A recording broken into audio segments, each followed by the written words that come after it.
Hello friends, कैसे हैं आप सब? कैसा चल रहा है आप लोगों का वेट लॉस जर्नी कैसी चल रही है? आई एम रियली सॉरी, ये वाली वीडियो आपकी बहुत देर में मिल रही है बिकॉज़ बीच में मेरी तबीयत भी ख़राब हो गई थी। मेरे बच्चों की भी तबीयत ख़राब हो गई थी। बीच में मैंने थोड़ा-सा ब्रेक ले लिया था। उसके बाद मैं ये वीकली वीडियो अपलोड कर रही हूँ। होप आप लोगों को ये मिलेगी और आप इससे इंस्पायर होगे और आप अपनी वेट लॉस जर्नी वापस से दोबारा शुरू करोगे। इस वीडियो में आगे बढ़ने से पहले अगर आपने इस चैनल को सब्सक्राइब नहीं किया है तो अभी जाके सब्सक्राइब बटन पे क्लिक कीजिए, प्रेस करिए बेल आइकन पे ताकि मेरी वीडियो की नोटिफिकेशन आपको टाइमली मिल सके। आगे बढ़ने से वीक 11 की जो गाइडलाइन है, रुचिता देवीकर ने जो गाइडलाइन दी है, उससे पहले हम देख लेते हैं क्विक रिव्यू हमारे अब तक के जो भी हम गाइडलाइंस फॉलो करते आ रहे हैं। क्यूमुलेटिव मैनर में सारी गाइडलाइंस हमने एक साथ फॉलो करी है। वीक बाय वीक हम आगे बढ़ते गए हैं और पिछले की वीक की गाइडलाइंस भी हमें साथ-साथ फॉलो करते गए। तो क्या है वो गाइडलाइंस हम इसमें डिस्कस कर लेते हैं। सबसे पहले जो वीक 1 की गाइडलाइन थी वो ये थी, हमें सोक नट्स या फिर कोई भी एक हाफ फ्रूट, हमें सीजनल फ्रूट हमें उठने के 15 टू 20 मिनट्स के अंदर ले लेना है। ये हमारी वीक 1 की गाइडलाइन थी। वीक 2 की गाइडलाइन थी, हमें 1 टीस्पून जो घी है, काऊ घी, फ्रेश घी और अच्छा क्वालिटी का घी हमें अपने ब्रेकफास्ट, लंच और डिनर में ऊपर से ऐड करना है। थर्ड वीक की गाइडलाइन में ये था कि हमें कोई भी गैजेट्स नहीं यूज़ करने हैं जब भी हम खाना खाने बैठ रहे हैं। हमें बिना किसी गैजेट को देखे, कोई टीवी देखे, हमें अपने फूड पे फ़ोकस करना है, हमें अपनी मील पे फ़ोकस करना है और यही सब चीज़ें हमारे बच्चे भी सीखेंगे। उनको भी हेल्प मिलेगी कि हाँ, हमें खाना किस तरह से खाना चाहिए। इससे आप ओवर ईट भी नहीं करेंगे। फोर्थ वीक की गाइडलाइन जो थी, हमें होलसम मील लेनी है 4 टू 6 पीएम के बीच में, ताकि हम रात को डिनर में हम ओवर ईट ना करें। फिफ्थ वीक की जो गाइडलाइन थी वो ये थी, move more and set less. हमें अपने डे टू डे के जो छोटे-छोटे काम हैं वो हमें खुद से करने हैं। बेड सेट करना, लॉन्ड्री करना, जो भी हमें जो छोटे-छोटे काम हैं, चाहे हम खाना खा के हम अपनी किचन क्लीन कर रहे हैं, टेबल क्लीन कर रहे हैं, ये सारी चीज़ें हमें करनी है जिससे हम पूरे दिन भर चलते रहेंगे, एक्टिव रहेंगे। आधे घंटे से ज़्यादा हमें बैठना नहीं है। जो 6th वीक की गाइडलाइन थी वो ये थी, हमें एक स्ट्रेंथ ट्रेनिंग का सेशन हमें 1 वीक में 1 बार करना ही करना है। बीच में मेरा भी एक आध बार छूट गया था, कोई बात नहीं, बट आप एक फ़ोकस कर लो कि हाँ, आपको वीक में 1 बार स्ट्रेंथ ट्रेनिंग करनी ही करनी है, एक्सरसाइज करनी ही करनी है। 7 की गाइडलाइन में ये था कि हमें रोज़ रात को दाल राइस खाना है, उसके ऊपर आप घी तो ऑब्वियसली जो वीक 2 की जो गाइडलाइन थी वो आप डालोगे ही डालोगे। इससे आप कम खाओगे, आप सेशिएटी फ़ील होगी, BCAA आपको नेचुरली मिलेगा। आपको जो भी स्ट्रेंथ ट्रेनिंग करेंगे उससे जो भी मसल्स ब्रेक होंगी, फाइबर्स ब्रेक होंगे, उनको रिपेयर होने के लिए अच्छा एक सोर्स मिलेगा न्यूट्रिएंट का। सो आपको ईट दाल राइस एट डिनर, आपको डेली खाना है। उसके बाद जो वीक 8 की गाइडलाइन है वो ये है कि आपको एक मेंटल मील मैप बनाना है। सपोज़ आपने 2 रोटी खाई है तो आपको 1 रोटी और सब्ज़ी आपको पहले ले लेनी है, उसके बाद आपको जितनी भूख है उसका हाफ़ आपको लेना है। इस तरह से आप मेरी वीक 8 की गाइडलाइन में जाके आप देख सकते हैं कि किस तरह से मेंटल मील मैप मैंने फ़ॉलो करा है। और वीक 9 की जो गाइडलाइन है वो ये है कि आपको सूर्य नमस्कार जो है डेली करना है, चाहे आप 2 सेट करें, 1 लेफ्ट और राइट, ये 1 सेट होता है एक, ऐसे आपको 2 सेट डेली करने हैं। ये मिनिमम है, आपको करना ही करना है। एक हैबिट बना लो, जैसे आप ब्रश करना नहीं भूलते, ऐसे आप सूर्य नमस्कार करना नहीं भूलना होगा। और मेरी वीडियोस भी हैं, शॉर्ट्स भी हैं, इसमें आप जाके देख सकते हैं। इस वीक के भी आपको उसमें दिख जाएगा किस तरह से मैं सूर्य नमस्कार करती हूँ, आप उसको फॉलो कर सकते हैं।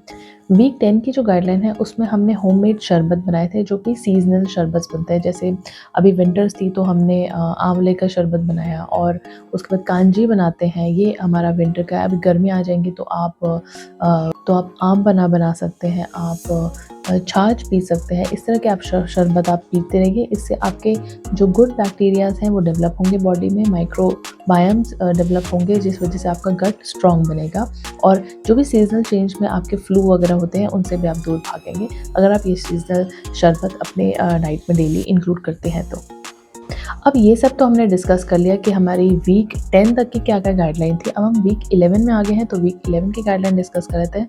वीक 11 में रुजुता देविगर जी बोल रही हैं कि आपको प्लास्टिक, एल्यूमीनियम और जो भी ये नॉन-स्टिक वेयर्स होते हैं, नॉन-स्टिक कुकवेयर्स होते हैं, इनसे दूर भागना है। माइक्रोवेव से भी आपको दूर भागना है। ये सब हटा के आप अपने ओल्ड कल्चर में आ जाओ। ओल्ड कल्चर में आयरन की कढ़ाई होती थी, पीतल की कढ़ाई होती थी, स्टील की आप ले सकते हैं। आपका रोटी बनाने का तवा भी नॉन स्टिक नहीं लेना है, आपको लोहे का तवा लेना है या फिर मिट्टी का भी ले सकते हैं, कहीं-कहीं पे अवेलेबल है। और आयरन की कढ़ाई में मैं आपको एक और बात बोलूँगी कि आयरन कढ़ाई लोगे तो आप कास्ट आयरन नहीं लेना, आपको जो लोकली अवेलेबल होता है कुम्हारों के पास वो वाली कढ़ाई लेनी है। और जो माइक्रोवेव है उसको भी हमें कम से कम यूज़ करना है। क्योंकि माइक्रोवेव में भी ओवर हीटिंग होती है, जिसकी वजह से जो न्यूट्रिएंट्स हैं वो अच्छे से एब्ज़ॉर्ब नहीं हो पाते फूड में, वो ऑक्सीडाइज़ हो जाते हैं और वो हमारी हेल्थ के लिए अच्छा नहीं है। और उसमें एक ओवर हीटिंग होती है, एकदम से हीट होता है, विदिन अ सेकंड आप हीट कर लेते हैं पूरे खाने को। अगर आप गैस यूज़ करते हो तो आप देखेंगे कि आप स्लोली आप किसी चीज़ को कुक कर रहे हो तो उसके न्यूट्रिएंट्स ऑक्सीडाइज़ नहीं होते हैं। ये रीज़न है कि हमें माइक्रोवेव नहीं यूज़ करना है, हमें अपने ओल्ड कल्चर में आ जाना है, जिस तरह से हम अपने खाने को एक कढ़ाई में गर्म करते थे। और नॉन स्टिक कुकवेयर से दूर भागिए, नॉन स्टिक कोटिंग आपकी हेल्थ के लिए बिल्कुल अच्छा नहीं होता है। आप आयरन की कढ़ाई ले सकते हैं, आयरन से आपका हीमोग्लोबिन भी बढ़ेगा, आपके आयरन लेवल्स भी बढ़ेंगे। अगर आप एल्युमिनियम की कढ़ाई यूज़ करते हैं तो वो भी आप स्ट्रिक्टली नो कर दो, बिकॉज़ एल्युमिनियम लीच होता है खाने में और जिसकी वजह से आपकी ज़िंक बॉडी में कम होता जाता है। तो ये सारे रीज़न्स हैं, आपको अपने ओल्ड कल्चर में वापस आना है और ये इस वीक की गाइडलाइन है। तो मैं तो हमेशा ही नॉट जस्ट कि इस वीक की गाइडलाइन पर, मैं ये जनरली भी फॉलो करती हूँ। मैं माइक्रोवेव में कुकिंग नहीं करती हूँ, ना ही मैं हीट करती हूँ। मैं आयरन की कढ़ाई यूज़ करती हूँ और वो भी लोकल वाली आयरन की कढ़ाई, मैं उसमें भी कास्ट आयरन नहीं यूज़ करती हूँ। और मिट्टी की आप हांडी ले सकते हैं, मिट्टी की हांडी में भी बहुत अच्छा होता है, दही भी आप उसमें जमा सकते हैं। स्टील आप ज़्यादा, बिकॉज़ स्टील जो होता है वो भी एसएस होना चाहिए, स्टेनलेस स्टील होना चाहिए। स्टील में भी आजकल मिक्स आने लग गए हैं, वो नहीं होना चाहिए। 304 करके एसएस होता है, वो आपको यूज़ करना है। जो ये स्टील की कढ़ाई होती है, इसमें जो मेटल होता है वो लीच नहीं होता है खाने में, तो वो आपकी बॉडी के लिए भी हेल्पफुल है और आपको हेल्दी बना के रखता है। तो ये इस वीक की गाइडलाइन है। चलो हम इस वीक में देखते हैं, इस वीक के एंड तक पता चलेगा हमने कितना वेट लॉस किया है और आपको पता चलेगा मैंने किस तरह से इस रूटीन को फॉलो किया है। तो चलो शुरू करते हैं। हेलो फ्रेंड्स, ये थी वीक 10 के एंड का वेट लॉस। 68.7 पे मैं आ गई थी। बीच में काफ़ी दिनों से मैं वीडियो अपलोड नहीं कर पाई, सो सॉरी फॉर दैट। और उसके बाद ये आ गए हम डे 71 में। डे 71 वीक 11 हमारा स्टार्ट हो चुका है। इस तरह से मैं आपको अपना लंच दिखा रही हूँ। पहले ब्रेकफास्ट में पोहा खाया था, उसके बाद लंच में ये है। और मैंने ये बनाई है, ट्रैवल में मैंने अपने लिए कांजी रखी थी, ताकि अब मुझे पता है आगे जाके मेरा थोड़ा बहुत ऊपर नीचे होने वाला डाइट, तो एटलीस्ट अपने गुड बैक्टीरियाज़ को बढ़ा लेते हैं। उसके बाद ये मैंने रास्ते में ये फ्राइज़ और ये सब खाए थे। वंस इन अ वाइल चल जाता है, महीने 2 महीने में एक आध बार। उसके बाद ये डे 72 है। इसमें मैं ज़्यादा शूट नहीं कर पाई हूँ अपने सूर्य नमस्कार के भी। मैं अपनी मम्मी के घर आई हुई थी, तो इस तरह का मेरा लंच था।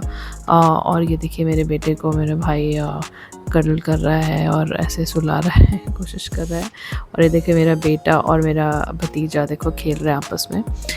काफ़ी फ़न होता है ऐसे फैमिली गेट टुगेदर में जाना। कभी कभार हमें ऐसे आउटिंग भी करनी चाहिए, बट हाँ हमें बुरा लगता है बिकॉज़ हमारा डाइट वगैरह सब इधर उधर हो जाता है, एक्सरसाइज इधर उधर हो जाती है।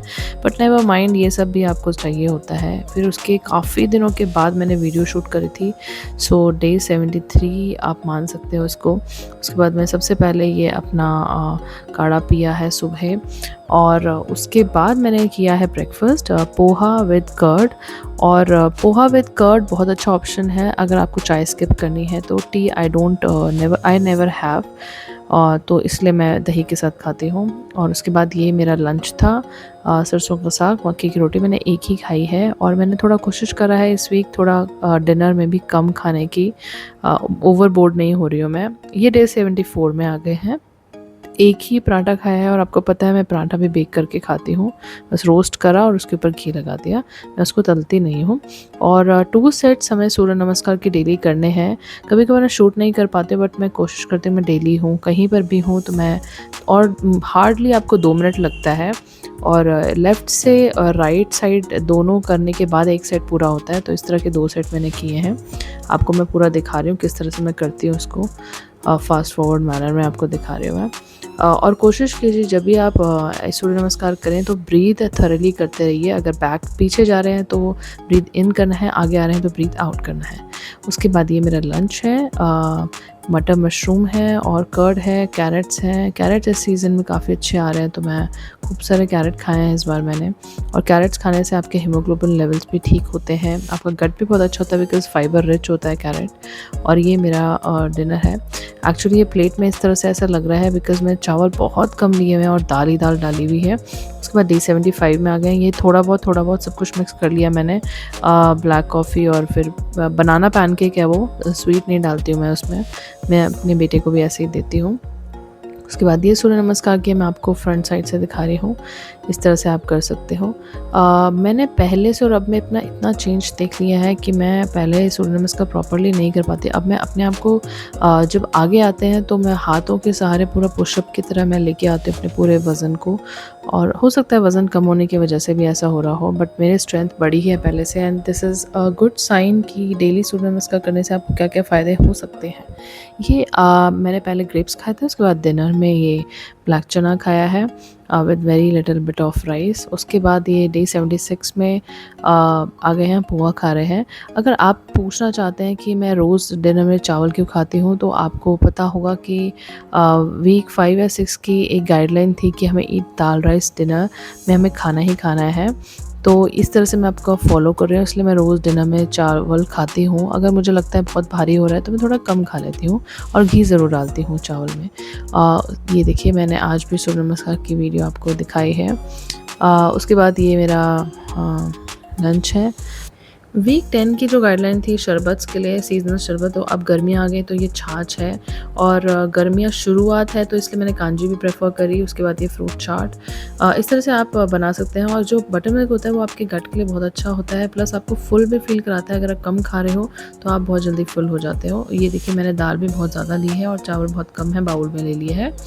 अब इसके बाद हम आ जाते हैं डे 77, जो कि है इस वीक का सबसे लास्ट वाला डे। नट्स लिया है मैंने। और उसके बाद ये उत्तपम है, वेजिटेबल उत्तपम है। इसमें खूब सारी वेजिटेबल्स डाल के मैं सूजी के साथ बनाती हूँ इसको, और नॉन स्टिक में बनाती हूँ। बट मैंने इस बार नॉन स्टिक में नहीं बनाया है तो इसलिए टूटा टूटा बनाया है। ये मैंने स्किप किया है इस वीक की गाइडलाइन फॉलो करने के लिए। अब मैं लोहे के तवे पे मैंने कोशिश करी है बनाने की। और उसके बाद ये देखिए मैंने सूर्य नमस्कार किया है। आप मेरे डेली शॉर्ट्स भी देख सकते हो, और डेली शॉर्ट्स में भी मैं दिखाती हूँ कि मैं क्या क्या करती हूँ, किस तरह से करती हूँ। आप उसको भी जाके चेकआउट कर सकते हैं। ये देखिए मेथी की रोटी, उसके बाद आलू टमाटर की सब्ज़ी। और आज मेरी क्रेविंग हो रही थी बहुत ज़्यादा, तो मैंने डिनर में ये मूली के पराठे खाए हैं। ये प्रॉपर तले हुए पराठे हैं।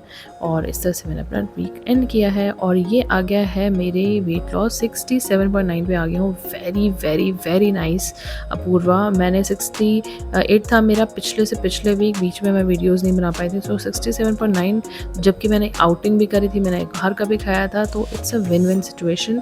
ऐसे ही बने रहिए मेरे साथ इस वेट लॉस चैलेंज में। नेक्स्ट वीक में मिलते हैं। वीक 12 के एंड में हमारा कितना वेट लॉस हुआ है वो आपको दिखाऊंगी। Bye bye, thanks for watching and don't forget to subscribe my channel. Bye bye.